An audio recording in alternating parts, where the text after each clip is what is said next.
Oh, come, all ye faithful, joyful and triumphant. Oh, come, oh, come. This week, as Christmas draws very near, I'd like to reflect on Eucharistic devotion as a fruit of this Jubilee year of hope. By now, the nativity scene is probably set up in all our parish churches and even our own homes. It's beautiful to pause and pray before these depictions of Jesus' birth, to adore our Lord and soak in his love.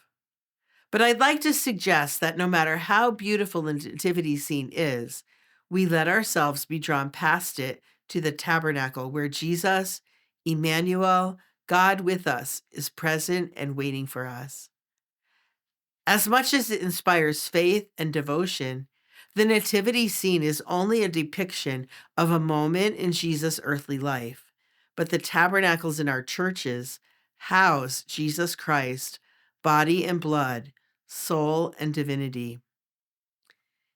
In an apostolic letter on the Eucharist that was one of his last works, Pope St. John Paul II wrote that while the Eucharist makes present what occurred in the past, by this he means Christ's sacrifice offered on the cross, it also impels us toward the future, when Christ will come again.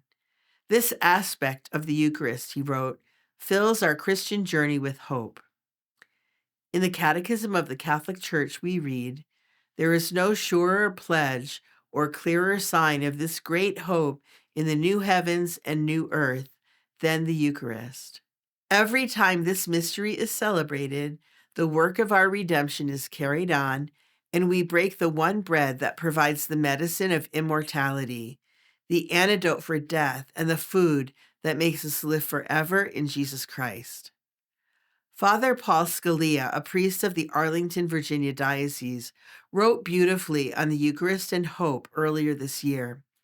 He alluded to a passage from the letter to the Hebrews that speaks of hope that lies before us as an anchor of the soul, sure and firm, which reaches beyond the veil where Jesus has entered on our behalf. Father Scalia tells us that Holy Communion anchors us in heaven. As the pledge of future glory, it's like a piece of heaven given to us already here on earth that draws us upward. It's not yet the fullness of God's glory, but the pledge of it. The Eucharist, he wrote, is meant for travelers, those who are journeying from this world to the next. Thomas Aquinas called the Eucharist pilgrim's food.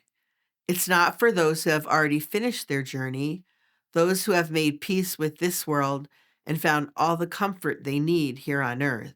No, the Eucharist is meant for those who know that their citizenship is not in this world but in heaven. It nourishes our hope by anchoring us in heaven and strengthening us on our pilgrimage. So it's okay to enjoy all the goodies of Christmas. But as we do, may we also remember that our true treasure is not under the Christmas tree, but in the tabernacles of all our Catholic churches and in heaven.